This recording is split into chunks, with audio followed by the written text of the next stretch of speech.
Please help me welcome Tim Shurr.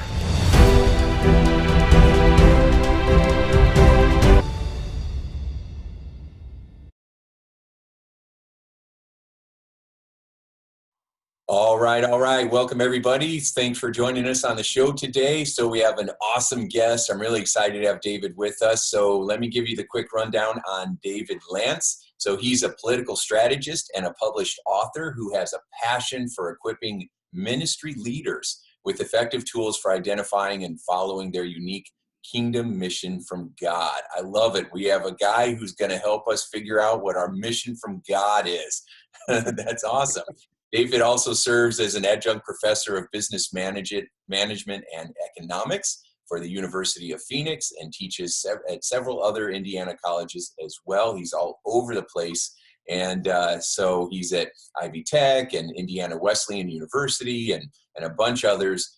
And he's worked in Indiana legislature as a lobbyist and a political grassroots organizer. And I mean, he's just a brilliant guy. He's done a lot of stuff for Central Indiana and for Dr. Billy Graham's campaign. So, he has lots of degrees and lots of wisdom and just a really amazing story. He's done a lot with, religion and politics, the two things you're not really supposed to talk about, at the dinner table. And he's talking about both a lot. And so, David, welcome to the show and thanks for being here.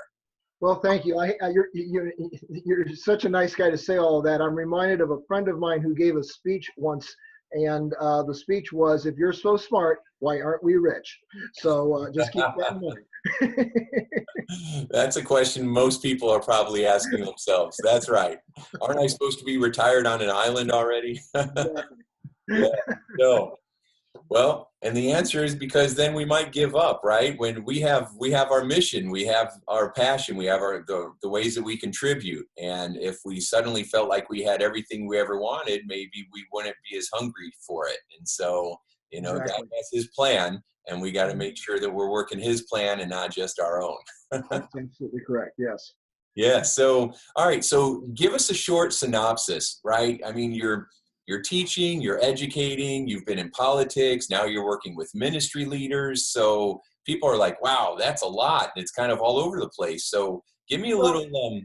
Let me give you just a snapshot. I was the captain of my high school and college chess teams. So yes, I was a nerd in school. Nerds rule the world. That's right. But one of the things that did for me, it gave me a desire to be organized and to research and make sure that I could think through the steps of whatever it is I was doing. A job that I applied to be a communications director with a lobbying group. They didn't hire me for the communications director, but they created the position of a research economist because I knew the issues so well based on a 3-day time frame to study it. They said, this guy can pick this stuff up. And so what I've discovered, Tim, over the years is that either God has blessed me or cursed me with a mind that wants to dig into the details. And sometimes, frankly, one of my weaknesses is that I can get buried in the details, which is not always the best thing. But I saw a long time ago an article about why small businesses fail. And most small businesses fail because they fail to make a plan and stick with it. Virtually any plan will work as long as you stick with it. And so what I've discovered in the ups and downs of life is that figuring out what needs to be done, coming up with a list of things that make sense, trying to follow through as best I'm able. When I don't have the resources, how can I identify resources that can help bring the project together? And then also to find other people who have a passion for the same thing and work to build community, to build teams so that everybody goes and gets on the same vehicle, they're all on the same page, and they move forward. So I hope that's a good enough brief summary of what it is I think I do. Yeah, so it's fascinating. You're still playing chess after all these years. I am. It's just different types of boards. Yeah. Wheel of life, so to speak. Right. So let me recap because you said something that's really important. Most businesses don't make it because they don't plan or they don't stick to their plan. Yeah, they You know, don't. they're They doing all fail to the- make a plan, and then they fail to stick to whatever plan they come up with. Yeah. Yeah, I talk about that a lot, the concept of singular focus, right? Where you're focusing on one thing, and it's so easy to get seduced into trying something over here and something over here, and especially if you're creative, because Yes. you think you can do all kinds of stuff, and you probably can, but if you're not focused on one thing, you never get the momentum that it takes to be able to, to build traction or wealth. Absolutely. Yes. Yeah. Very good. So people started realizing that you had a knack for this, and they started picking it up. And so, how did you start getting more and more involved with the politics that were going on in Indiana? Well, a long time ago, I was working with a friend who actually worked with the Pat Robertson for President campaign. Okay. And we did a conference for newly elected mayors and city councilmen. We called it Issue Focus 91, where we brought together a bunch of lobbyists, people who work with local governments. And so I organized it. My friend basically made the facilities available, but I did all the work of organizing it. And afterward, he said, there's this new group starting up. It's called the Christian Coalition. Pat Robertson is launching it out of the ashes of his presidential campaign. And we think you would be a good person to head up the program. Now, at the time, here in Indiana, I was about 36 years of age. And so the year was 1992. And to be honest with you, I'm thinking to myself, I've got a master's degree in public administration. I've been a lobbyist. I'm a professional speaker. I'm a good writer. At that time, I wrote a newsletter called Indiana Issues. So if you think of the story of Moses, who had the knowledge and wisdom of the Egyptians before he screwed up, and so I sort of saw myself like that. And then Moses has his run-in with Pharaoh, spends 40 years in the wilderness unlearning all that highfalutin stuff he learned. And so from my perspective, I became the head of the Christian Coalition. And one of the things that I learned out of that is that I needed less confidence in myself and more confidence in God. And so out of that whole experience, I ended up writing a book called Think Like Jesus, Lead Like Moses, Leadership Lessons from the Wilderness Crucible, where I did a deep dive in the leadership principles about Moses and applied them to my own experiences. And then the long and short of that, around 2009, a friend of mine had said, David, when you were the head of the Christian Coalition, you were the only person doing grassroots political training seminars in the state. And I would like to get you involved in my organization to do that, because at that time, the Tea Party movement was beginning to arise. The year was 2009. And so I began to do that, finished writing the book I just told you about. And so I have been drawn back into the world of politics when, after some period of time, I really hadn't expected that I would. That's fascinating. All right. So I have so many questions out of that. All right. So the first thing you said, so Moses was learning all of this stuff, right, from the educated class, and until he screwed up. And when you say until he screwed up, what do you mean? He saw himself as having all the ability to do what he wanted to do. He didn't really see a need for God. He basically says, I am the Prince of Egypt. In fact, there was a movie, a cartoon version of the Ten Commandments, the Prince of Egypt. It's a cartoon version. Yeah. So think of that. Moses sees himself as all that stuff. He's an elite. He knows everything. I can fix this. You know what, in life, I found that most things you can't fix. You might be able to manage them, but most things you can't fix. Ask your wife. You can listen about it, but you can't fix it. And so essentially, you've got to learn to manage the crisis.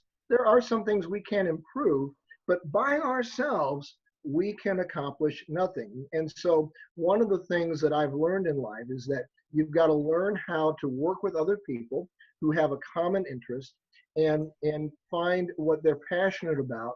And if you can help them achieve what they want to do, then they can help you achieve what you want to do.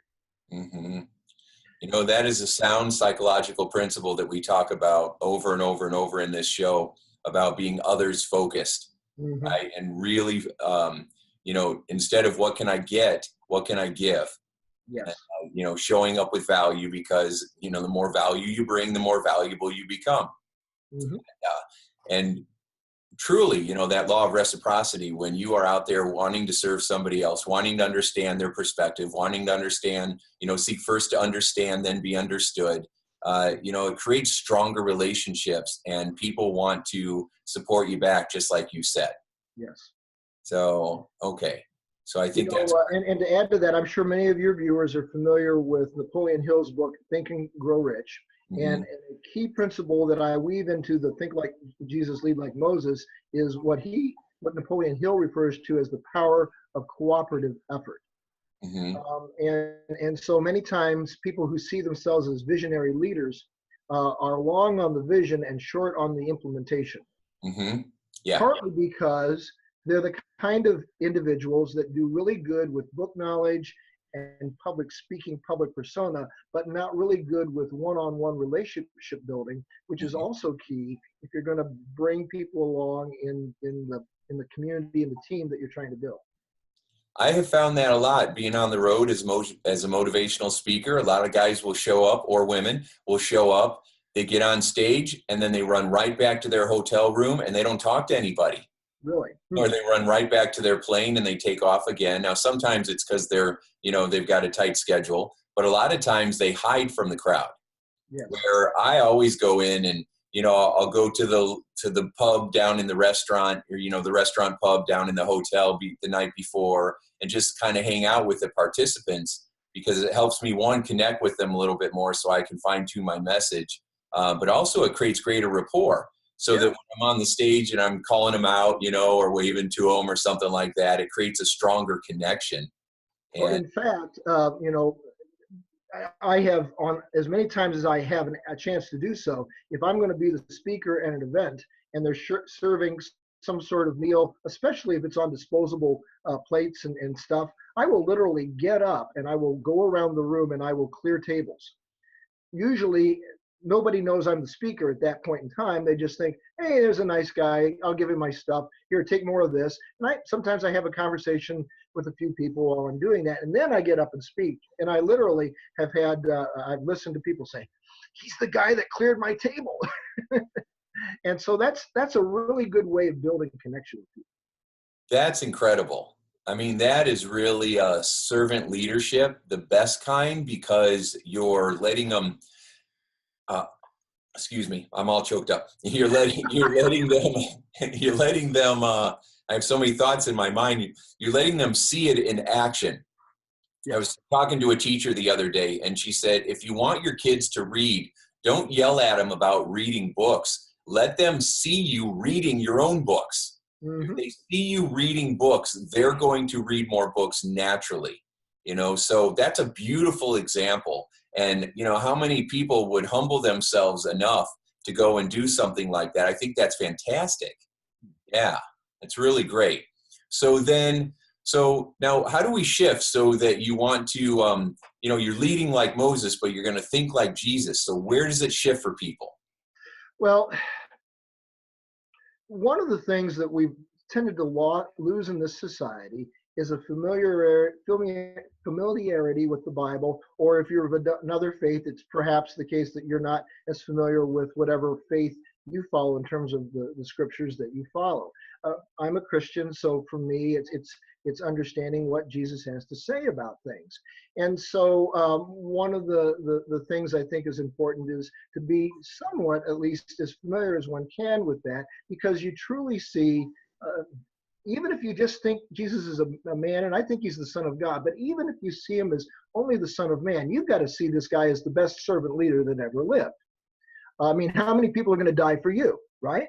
And so this is something where you begin to see that, and that he has a heart for people. Think of the story of the woman at the well. This is a woman that's been caught in adultery.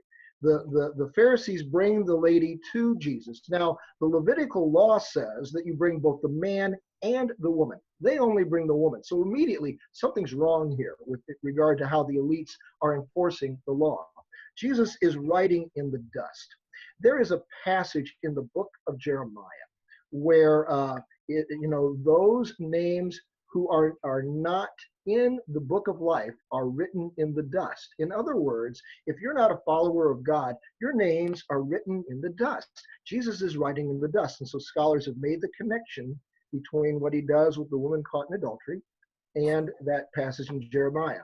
And then when they leave, he says, "Has anybody condemned you?" And she says, "No, master." And so he says, "Then neither do I. Go and sin no more." He doesn't get all moralistic with her. He doesn't talk about her lifestyle. He doesn't basically, give her the what for. He just loves her. He just has grace for her. And I think if we had more grace for each other and a lot less vitriol, this world would be a better place. That's thinking like Jesus. Well, that's just awesome. Amen. Amen. So, I love that. He wasn't giving her a lot of grief or judgment. And, I work with a lot of people who are so afraid of the judgment of others. And it really causes them to behave in interesting ways. And we've all done that. And the thing that I've learned is that you're only afraid of other people's judgment if you're judging, right? If you're judging yourself and you're secretly judging other people. And as human beings, I'm sure it's a safety thing where we are just sizing people up and making judgments all the time. But if we're not aware of those judgments, if we don't make ourselves aware of those quiet judgments, then we can't shift them. And we're not in control. We're literally on autopilot, which is a scary thing to think. And so, so being able to become aware of that and start shifting the judgments that you have of yourself. If you start being more loving and supportive of yourself, then you're going to start assuming that other people are being more loving and supporting of you as well. So remember, I was on my way to, David and I are actually in a speaker mastermind group together. And so we get together once a month with a bunch of other brilliant people and just share stories and try to help each other. And so, but I remember driving to that group, and I just left a seminar, and I was driving there visualizing two of the people that hired me talking about how great it was, and they were saying all these positive things about me behind my back, and I recognized that I was actually visualizing people saying great things about me, behind my back. And it was such a cool moment. The alternative. Yeah. Well, it was such a cool moment because the alternative was how I used to be all the time with everything. I was convinced that other people didn't like me, or they thought something was wrong, or they were critiquing it. And that's because that's what I was doing to myself. And so again, you don't see the world as it is, you see the world as you are. And so the idea that we want to be aware of that is pretty profound. So the fact that you can start to bring a more non-judgmental energy into the world, and as you do it, you don't have to get everybody else to do it. Just focus on you doing it. Yes, and if you can do it, that's a huge breakthrough.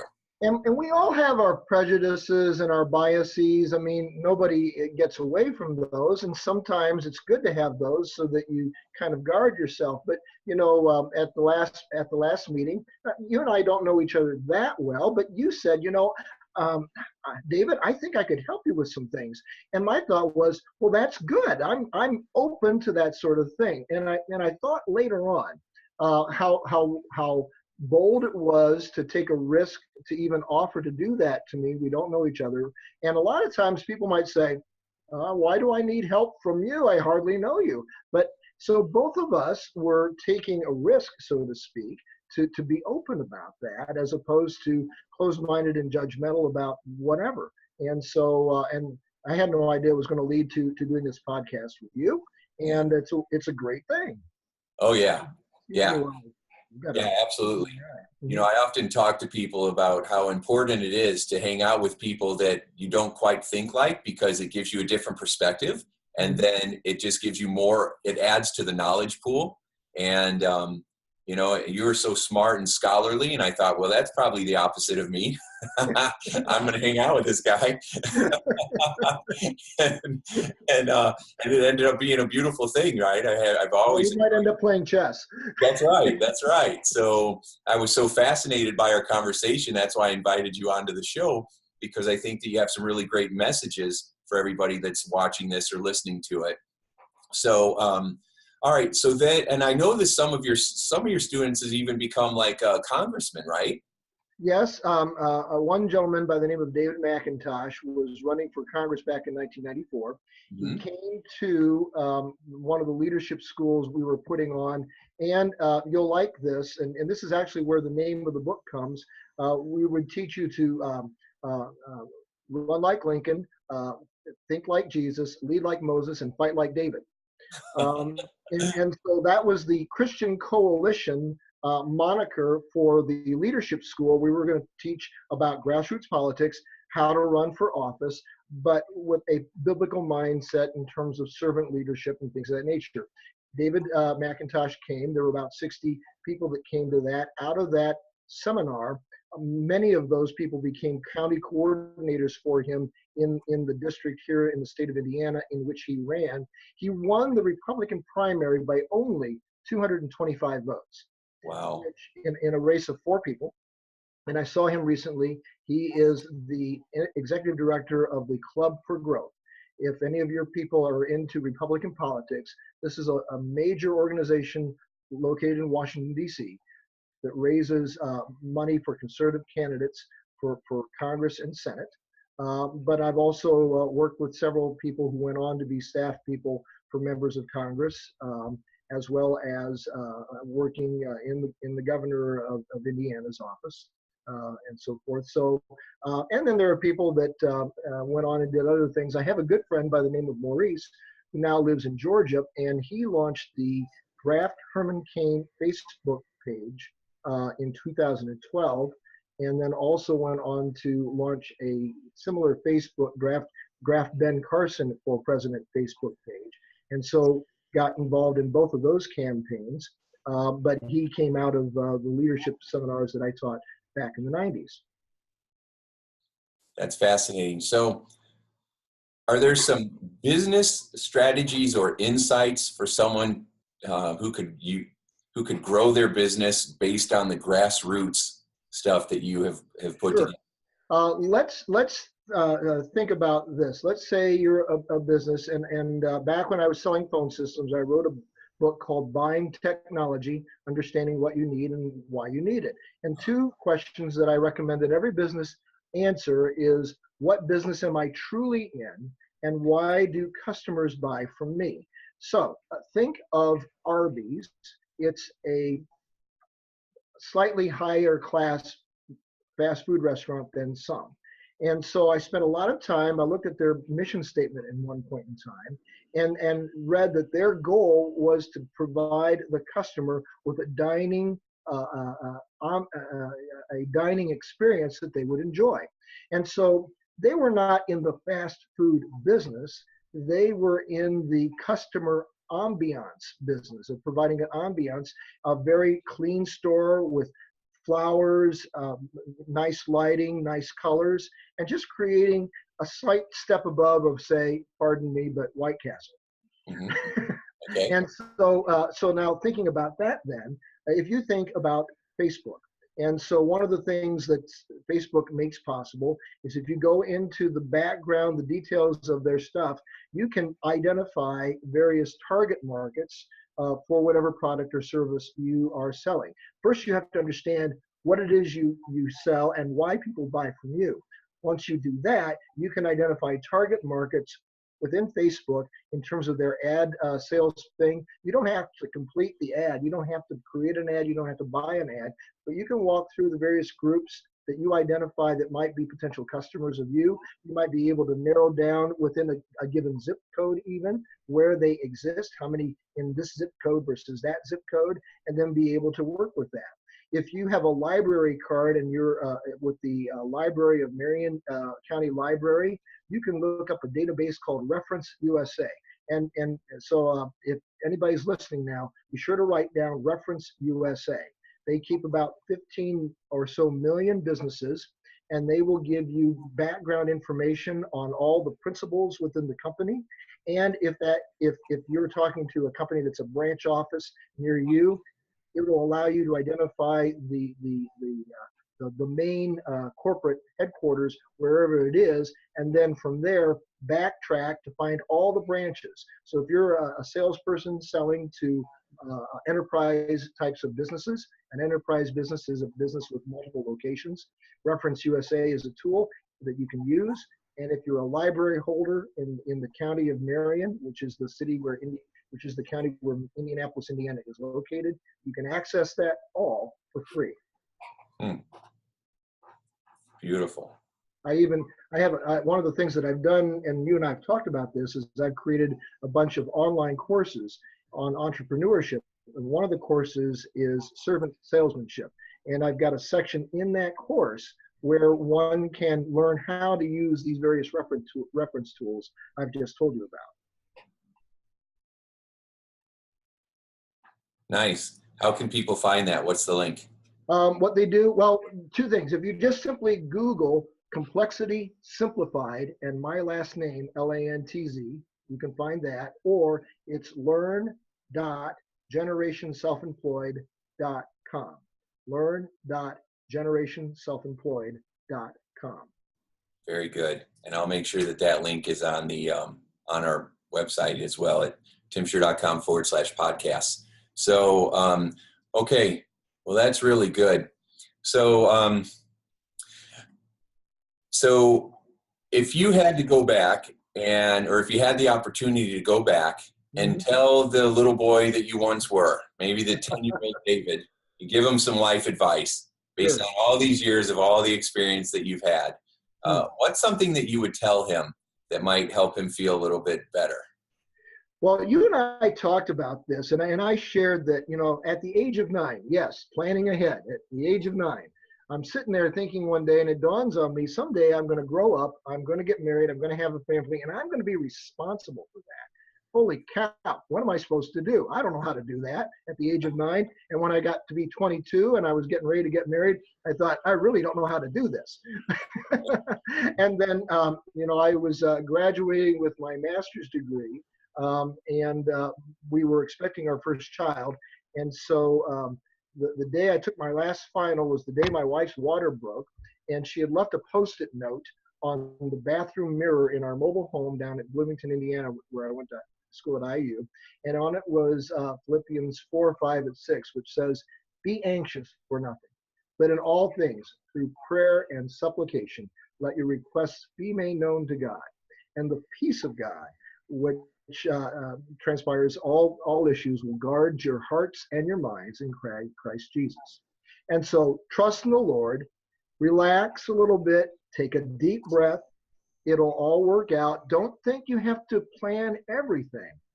Sometimes life just happens when we're making other plans. That's from some Beatles song.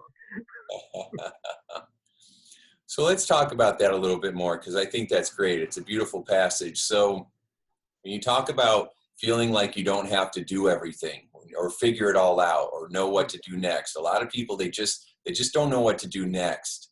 How do you hear God talking to you, or how do you figure out, how to feel like you don't have to figure this all out on your own? And how do you make yourself aware enough to be able to receive the messages that might be coming in? We're part of a mastermind group, and the concept there is that when you get several people together that all have a common interest, it is like a mind that transcends everybody in the group, sort of makes it possible to think through the problems and the issues that one is facing. And so I'm very big on the idea of creating one's own mastermind group. Now, that may be a couple of friends that you get together once a week, a couple times a month, and you kick ideas around with. Maybe it is somebody who is older than you, that is in the same profession that you are in, that you want to buy them coffee and you want to ask questions of them like you're asking of me, and say, how did you manage to do X, and so on. If I have 2 adult sons, and so one of the things that I've tried to do over the years is, as they've gotten older, to tell them age-appropriate stories. So if my son was 8, I would tell them stories about me when I was 8 and problems that I was facing and similar to what they're doing. If they were a teenager and 15, I'd say, when I was your age, this came up. This is how I dealt with it. Here's what I learned. This is how I might have done it better. And I'm sharing this so that you can learn something from me. And now my youngest son just got engaged, so it's time for another story, And so the stories come when it's time, not when they come to hit my head, but when it's time, when they are ready to hear it. So a good place for any father to start is with their own children, to tell stories about their life and what they learned. And if your mom or dad is still alive, I encourage you to go and sit down with them and say, tell me about X. I've been watching the TV series about Vietnam on PBS. Yes. And I graduated from high school in 1975, which was the year we got out of Vietnam. Now, my father has passed on, but I would love to have a conversation with him right now about what it was like to serve in the Korean War. So in fact, I just talked to my mom about that the other day to see if she still had the picture album that my dad had. And so I can't now talk to him like that. But if any of your listeners have parents or uncles or aunts that are older than them, that they can go and talk to about how did you deal with X? This is a good way to get started. And then you tell your stories to your children, your nieces, your nephews. Yeah. Well, that's really good advice. So the idea of reaching out to other people, creating your own mastermind group and mentoring group was another Napoleon Hill advice, right? And so, being able to get around other people instead of quietly retreating, feeling like you have to figure it all out on your own. Human beings are relational creatures, so we need each other. So getting together with friends or getting together with, parents and if you don't know anybody that you can talk to or that really gets it, hire a coach. Yes. I've had a coach for 11 years. I hire coaches all the time. I have someone else that's going to coach me on Facebook analytics tomorrow morning, right? And I'm super excited about it. He's going to coach me, and I think he's 19. There you go. But I don't care if he knows if he's good at what he does, then that's all that matters to me. And so having those people in your life, it's a really good message. So it's important. So is there one piece of advice that you might give from all your experiences that you think would help people to be able to grow their business in this day and age? I think that it's kind of a combination of the things that we've been talking about. You've got to find a way to build a team of people. And I don't mean people that you're necessarily paying or that are vendors for you, but people that have the same heart for whatever it is that you're doing. You and I have talked. I've got a book that's going to come out by November. It's called The Unraveling of We the People. And so I have been reaching out to people across the country that are interested in the concept of civics education. How do we teach the understanding of how government in America works, not just how a bill becomes a law sort of thing, but basically you only have a good country if you have good people. And part of civics education is helping the citizenry become good, moral people. George Washington, in his inaugural address, talked about the private morality of the people. How do we encourage that? So I've been reaching out to people around the country, literally, saying, would you take a look at my manuscript, and beginning a dialogue with them to basically build what will eventually become potential resources for helping me to market the book. Now, in the past times when I've written books, I didn't take this approach. I didn't reach out to people who were thought leaders in the subject matter in which I had written. This is the first time I'm doing that. So this is something that I've learned myself that I'm applying. You've got to reach out. You've got to connect with people, maybe people you don't know, but you know that they're experts in a field that you're interested in. And there's a book out there, perhaps you've seen it. It's called What Color is Your Parachute?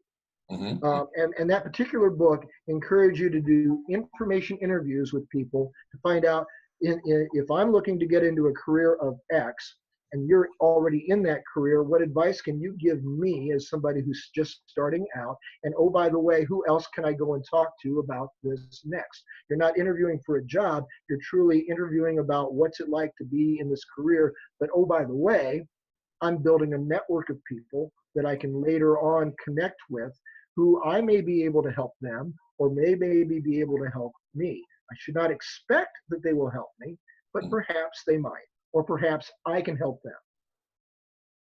Yeah, yeah, that's really good. You got my wheels going. Yes, yeah. So I think that's really good. For many years, I was training other business owners and teaching people how to open their coaching practices. And there was a lot of fear around it. This fear, that somebody's going to steal my ideas, or that I'm creating my own competition, or I don't want to tell other people what I'm doing because they're just going to take it and run with it, right? They come from a position of fear and scarcity. And you're doing the exact opposite, right? You're coming across with, one, how can I add value? Two, how can I contribute? Three, what can we do together to make a difference? So you're showing up giving and saying, hey, is there something we can do together, and building your network that way with people who share a similar audience. Mm-hmm. And that's what the most successful people are doing. They've connected with each other. They'll call it affiliates or JV partners, right? And so, but that's really what they're doing, is everybody's coming together and trying to figure out how to share more value instead of just trying to do it all on your own. So I think, and you and I have talked about this concept of becoming affiliates to market things that make sense with regard to the quiver of arrows that one has for whatever business one does. And a phrase that I have for that is entering into a profit-generating partnership. Adam Smith talked about the invisible hand, and how, and this is in economics. I'm an economics professor, excuse me, I take a little detour here. But talking about this invisible hand, that we're all interested in promoting our self-interest. But when we each promote our self-interest as though guided by an invisible hand, we end up promoting the interest of everybody else around us. The butcher, the baker, and the candlestick maker don't make good things because they're selfish. They make good things because they know if they don't, nobody will buy it and they'll starve. So they make good things out of their own self-interest, and you and I benefit from their good products. And so by operating from a point of view that we're going to all profit in this through a mutual, helping each other in a profit-generating partnership, that's the way to go. Yeah. Now, you had told me a story privately, and I would love for you to tell it again. You were talking about creating ethics and morality in the schools. Yes. And you were talking about how we used to have prayer in the schools and the Pledge of Allegiance, which I think they're still doing the Pledge of Allegiance. Yeah, they still do pledges at many places. Yes. One of the things that we have forgotten is the religious heritage. And the founders were wise. They said that there is no religious test to hold an office. But if you read the Constitution closely, it says when it comes to the president vetoing legislation from the Congress, the president shall veto a piece of legislation within 7 days, excepting Sunday. Now, that's just one little tidbit about the fact that we had a lot of morality in our politics. A researcher out of George Mason University recently did a study of Bible verses in the newspapers of America from the 1830s up until the 1920s. And he found a guy, Samuel Tillerson, who was running for president in 1876. And this Bible verse of 1 Samuel 3:4 kept popping up. And it's basically where the Lord God calls to Samuel, and Samuel says, "Here am I." So what the researcher discovered was that Samuel Tillerson was using that Bible verse as kind of like the way you and I would use a bumper sticker today. Why? Because everybody knew their Bibles and immediately connected with that Bible verse. And so as time went on, people wanted to get the Bible out of the public schools. We had various books of that nature and so forth. And so as time went on, in the 60s, we had other types of things that came along that replaced that. One was a book called Situational Ethics, where, if the situation changes, then the ethics change too. And now we're adrift in a sea of confusing truth. In fact, the Cambridge Dictionary for 2016 said that the word of the year was post-truth. And so we live in a post-truth society where nothing is true. And because nothing is true, everything is true. How do we decide what fake news is? Well, I don't know. It depends on what you want to be true news and what you want to be fake news. And how can we as a society move forward in cooperative effort if we can't even agree on the basics? And so I view the value of civics education that brings back some of this. There's a Bible verse where the Apostle Paul is writing to the Philippians, where he says, conduct yourselves in a way that is honoring Christ, where the word conduct in the Greek is a word I can't say, but it's the word from which we get the word politics. So Paul is talking about conducting yourself in a manner that's worthy of our Lord Jesus Christ. And that same word is the word we use for politics. Now today, politics is a nasty, bad word, but it can mean a lot of good. Politics is the art of getting many people to come together, each doing a small bit, so that we can all accomplish a cohesive goal. Yeah. If we do it that way, as opposed to something that drives us apart, that's what puts a man on the moon. That's what's right. a man on the moon. Yes. Yeah. Yeah. When we come together, it's extraordinary what people can accomplish. Mm-hmm. I loved, a lot of people, I'm assuming, I'm just going to speak for myself. When I think about politics now, I don't think about, a lot of ethics, or a lot of religious quotes in there anymore. But the founders really put that in there. And you're right. 100 years ago, people knew their Bible. They read the passages. They understood. And then as things started, and that's what helped us to build up our ethics and our moral code. I mean, if we didn't have religion, I think a lot of times people would just be animals, because of fear. Yeah. And so it keeps us, it develops that side of us. And so, when they pulled that out of the school, then all of a sudden we weren't being taught the ethics anymore. We weren't being taught how to emotionally mature. And now we fast forward these days. And I don't remember if this is part of the story, but they pulled there was a Supreme Court case that took prayer out of school back in 1962. I was in second grade when that happened. And so that was 1962. So by the middle of the 1970s, all the children that had ever been in public school had graduated out of public schools. And in the late 70s, for the very first time, schools of businesses began to have ethics courses. They realized that they needed to teach ethics. Why? Because the generation that had learned ethics in terms of Bible studies and so forth had all graduated from school. And now the new generation, as it says in the book of Judges, came along that did not know the Lord. That's fascinating. So really interesting stuff. So right. And I realize that some people are not into that, and that's fine. But one of the things that to me is important, if one understands history and that sort of thing, our system of government requires some sort of ethical knowledge. We're talking today on the 2nd of October, and you and I both know what happened today in Las Vegas, where some idiot has shot 500 or so people. 50 or 60 of those people have died. Many of them are critically wounded. What kind of society creates people like that?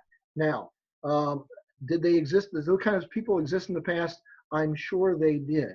But it seems that nowadays these types of events are coming more rapidly. And that causes all of us, I hope, to take a pause and ask, are we going down the wrong path? Did we make a left turn at Albuquerque, as Bugs Bunny might have once said?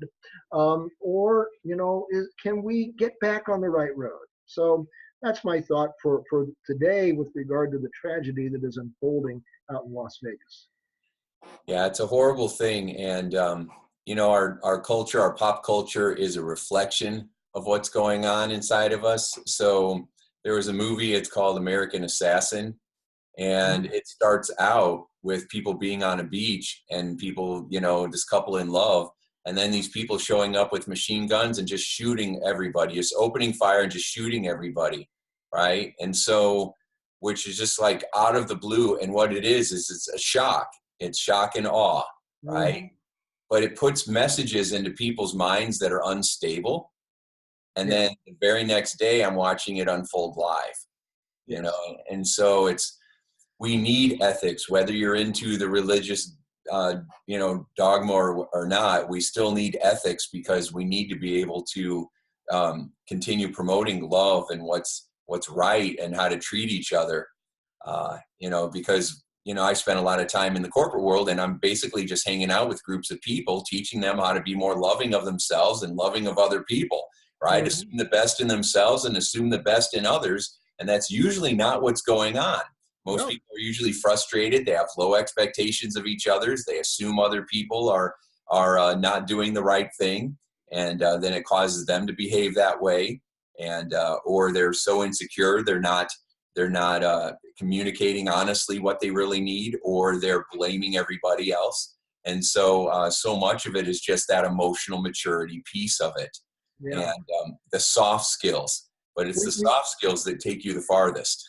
Well, we began our conversation when you were introducing me, Mission from God, and I shared a little story. For those that are familiar with the movie The Blues Brothers, think of the Blues Brothers, that picture, and now ask yourself, are you nothing more than an overgrown germ that climbed out of the gelatinous sea of amino acids, or are you here on a mission from God? And I tend to think that God has created a mission for all of us. Some of us, most of us are trying to figure that out. But one of the things that I try to do, I have a seminar that I do on lessons learned the hard way, and basically working through your mission from God. And so that's one of the things that I do with churches. Love to talk about that. What are ministries doing that where they can come together and find God's unique kingdom vision for their ministry, for their congregation, and then what are strategies that people can learn to cooperate more. I have one of the sessions in my workshop is we need to cooperate more and compete less.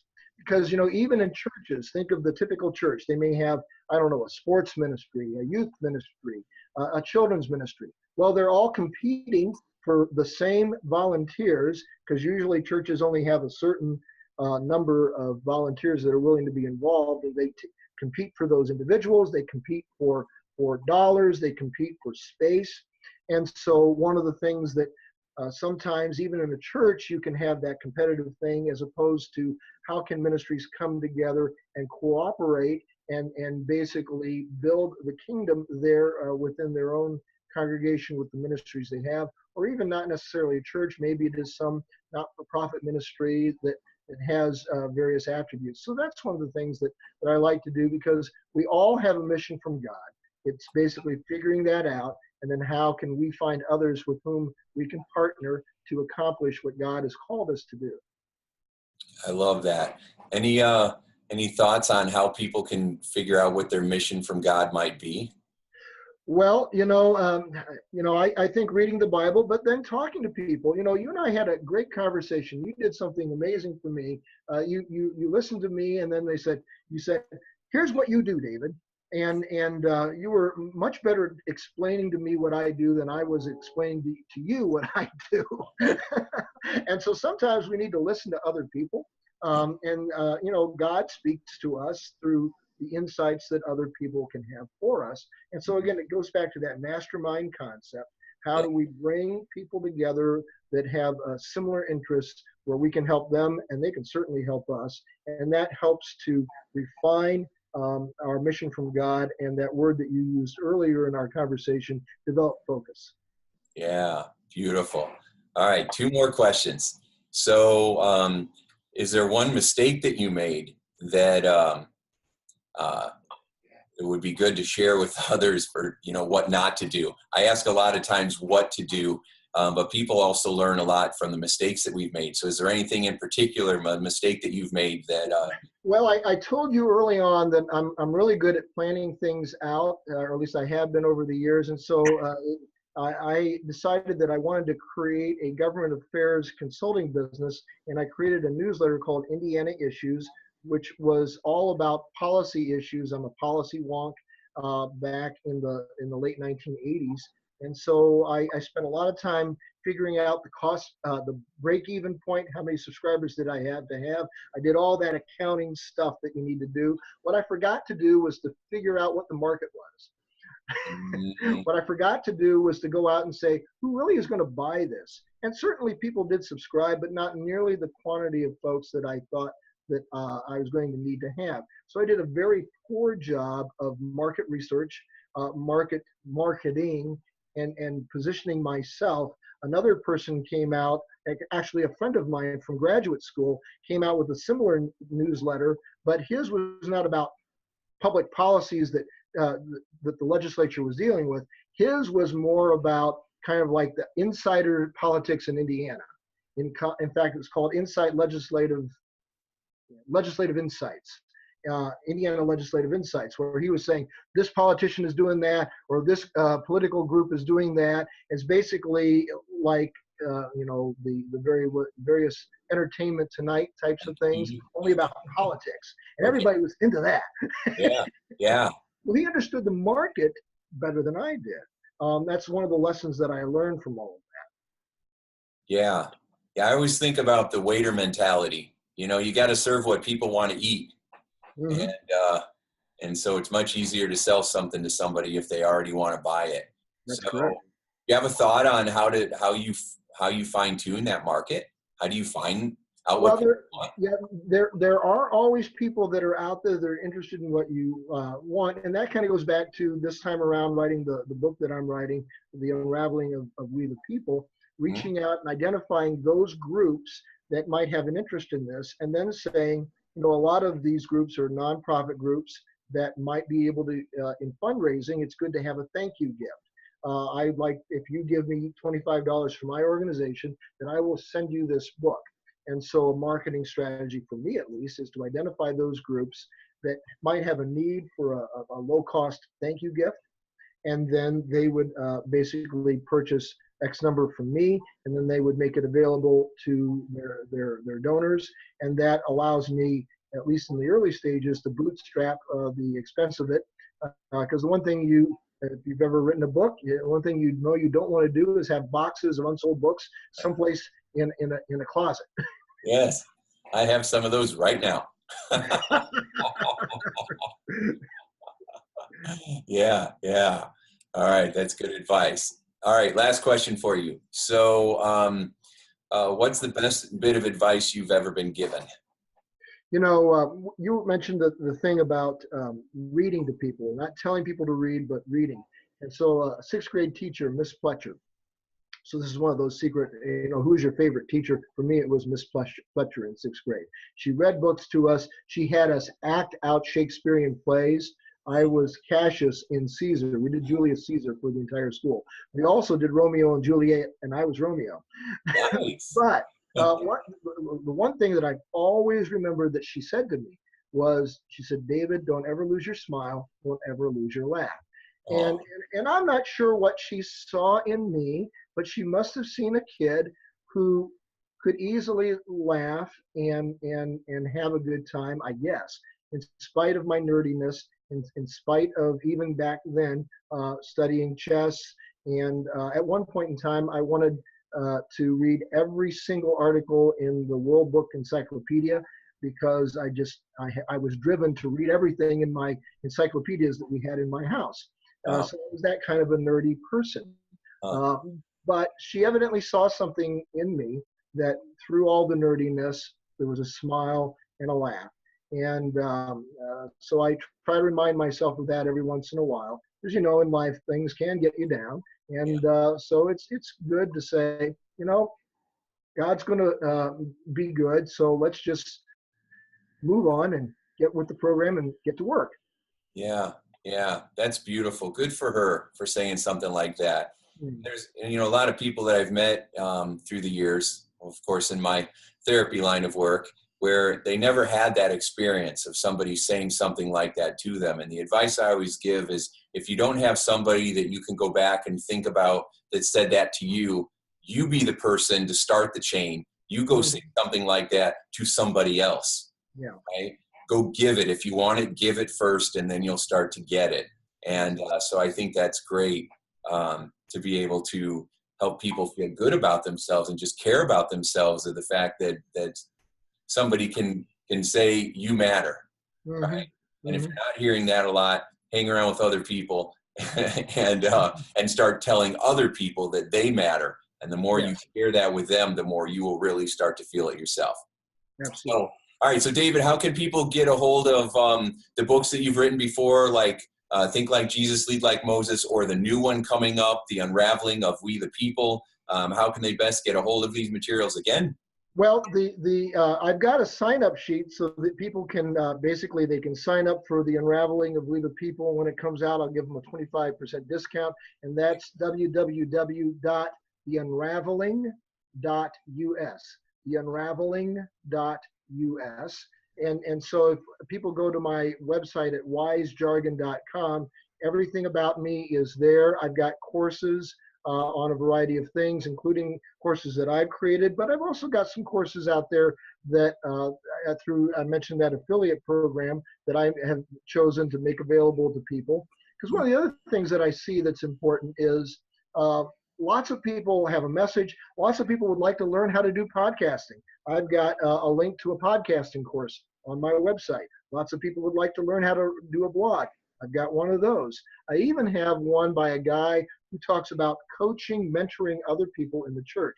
And I've got a link to that gentleman's course. So there are various things of that nature.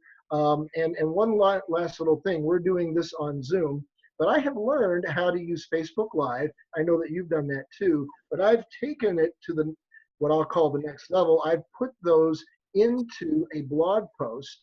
And so on my blog, there's something called The Journey, where I talk about my high-tech journey to a LinkedIn world, where I've taught myself over the years about how to use all of this technology stuff that frankly did not exist when I was in school. Wow.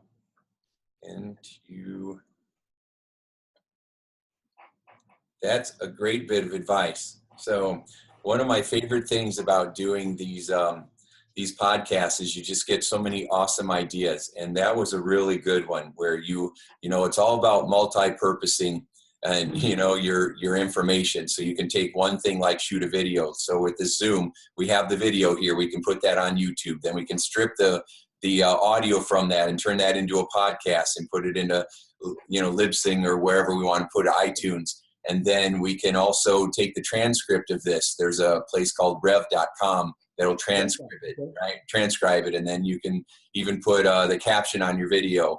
But I love the idea of taking your Facebook Live videos and putting them into your blogs, what they call them, what they're vlogs, right? They're vlogs now.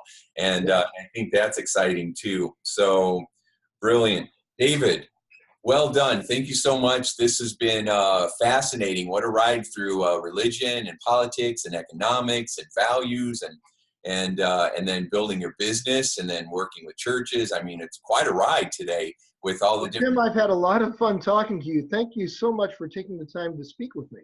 Oh, absolutely. It's been my pleasure. And I hope that everybody has taken to heart the things that you said about connecting with other people. And don't try to feel like you have to figure it all out on your own. Connect with others, get that feedback, share ideas, and be courageous about connecting with other people. And if there's other influencers, reach out to them and say hello and try to add some value. And if you don't know how to add value, just show up and say, how can I add value, and ask them, right? And then how to care for yourself, and then how to tell other people that they matter. You know, those those compliments that you offer to a child when they're 9, they could be talking about, 20, 30 years later, right, on a podcast. And so, yeah, and all the other nuggets that you have on here as well. So there was some really good stuff. I took a bunch of notes here, so I'm going to read this and get busy with it. So thanks again for being here on the show. And for everybody that's watching this, thanks so much for paying attention. Make sure that you subscribe and share this with your friends. It always makes a big difference. And thanks so much for watching. And David and I would like to wish you the best and make sure that you make today a sure success. Talk to you soon. Absolutely. Thanks so much, Tim.